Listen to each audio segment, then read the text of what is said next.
I think Arcane had some lessons, had various lessons that were learned by specific characters as they were going through their experiences in the series. And yet Arcane never feels lectury. Which also, I will point out that there are moments where people are lectured in Arcane. People get scolded in Arcane. Mm-hmm. And they give political speeches. And they give political speeches.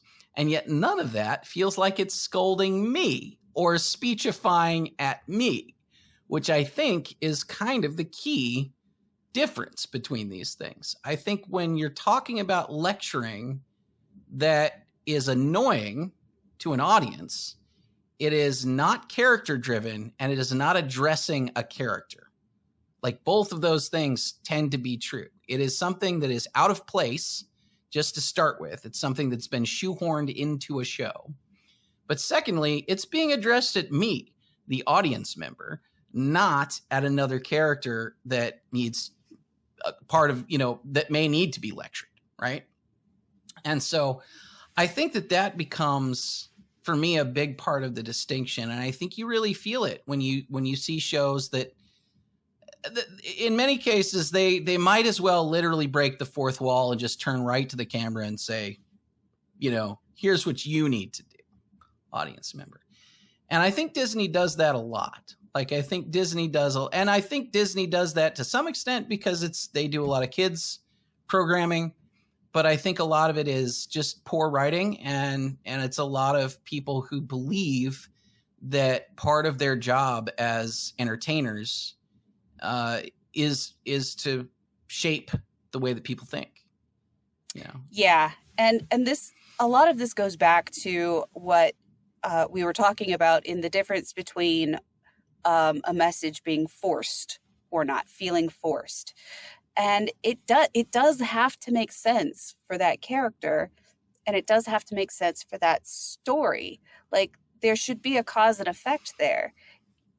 This show clearly had morals and lessons and like very teachable moments for the audience to draw out of that story, but it made sense for the world that it was set in. It made sense for the characters that we had been observing for the last 9 episodes to be making those decisions, to be saying those words, to be learning those lessons.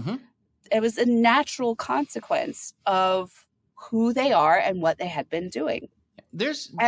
Go on. And a skillful writer will be able to negotiate that so that it feels very natural.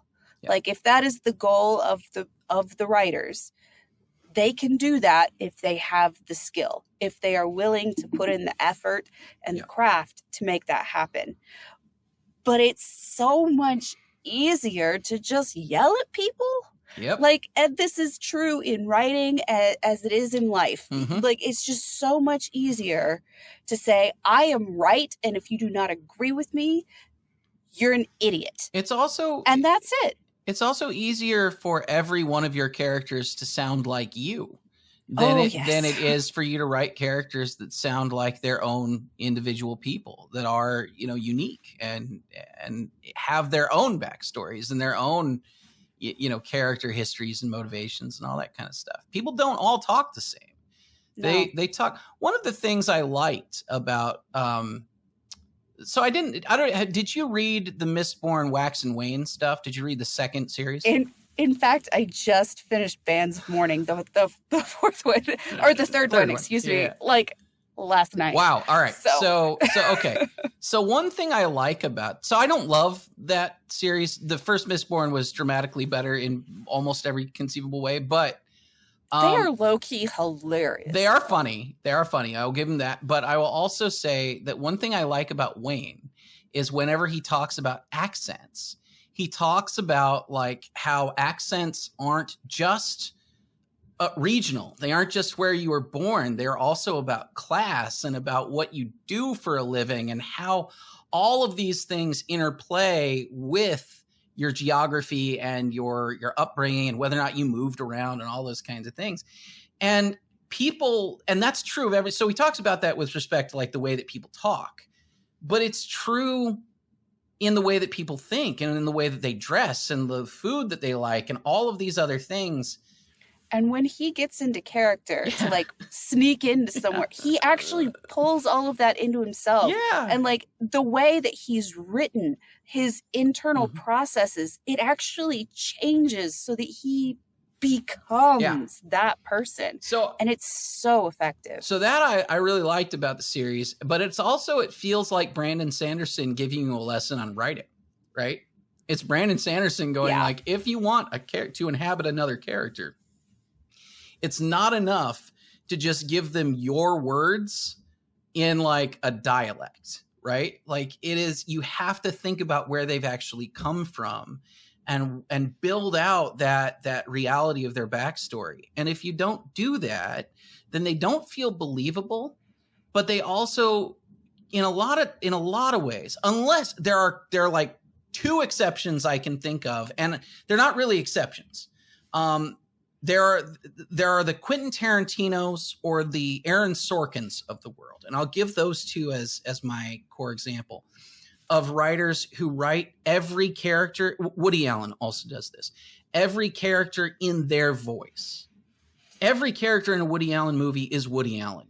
It's one piece of Woody Allen's personality. Every character in an Aaron Sorkin movie is Aaron Sorkin somehow, right?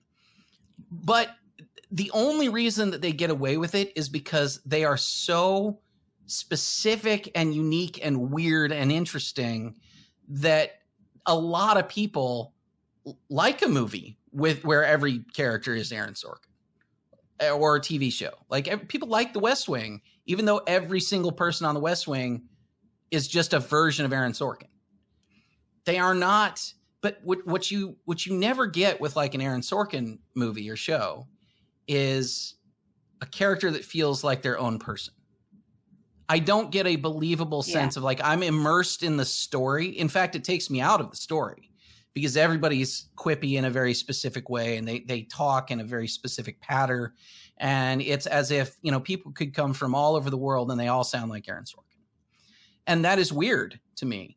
And if you don't like that pattern, if you don't like the way that Aaron Sorkin talks and writes and makes all of his characters talk like, you're going to hate every single thing Aaron Sorkin ever did.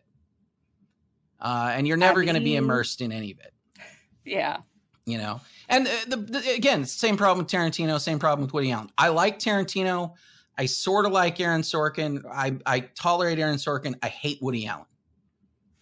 And unfortunately, this means I can watch a lot of Tarantino. I can watch a little bit of Aaron Sorkin. I can watch very little of Woody Allen.